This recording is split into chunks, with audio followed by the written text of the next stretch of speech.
मराठा आरक्षणाच्या मागणीसाठी मनोज जरांगे पाटील आज लाखोंच्या संख्येने मराठा बांधवांना घेऊन मुंबईच्या दिशेने कूच करणार आहेत।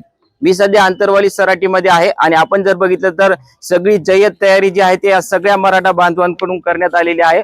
आपण जर बघितलं तर याच ठिकाणी मोठ्या संख्येने मराठा बांधव या ठिकाणी अंतरवाली सराटीमध्ये येऊ लागलेला आहे आणि आपण या ठिकाणी बघू शकता की रूढ शिवरायांचा पुतळा जो आहे तो या ठिकाणी घेऊन आलेला आहे। एका वाहनामध्ये या पुतळ्याला सोबत घेऊन जरांगे पाटील जे आहे ते मुंबईच्या दिशेने कूच करणार आहेत।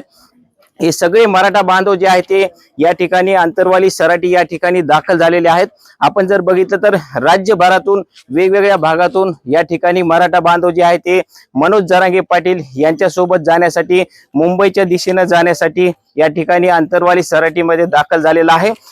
मराठा समाजाला सगळे सोयरे शब्दाची अंमलबजावणी करण्यात यावी आणि सगळ्या सरसकट मराठा समाजाला कुणबी प्रमाणपत्र देण्यात यावा अशा पद्धतीची मागणी जी आहे ते जरांगे पाटील यांची आहे आणि त्याच मागणीसाठी जरांगे पाटील जे आहे ते आज मुंबईच्या दिशेने कूच करणार आहेत आणि 29 ऑगस्टला सकाळी आझाद मैदानावरती धडकणार आहेत आणि त्या ठिकाणी आमरण उपोषणाला सुरुवात करणार आहेत।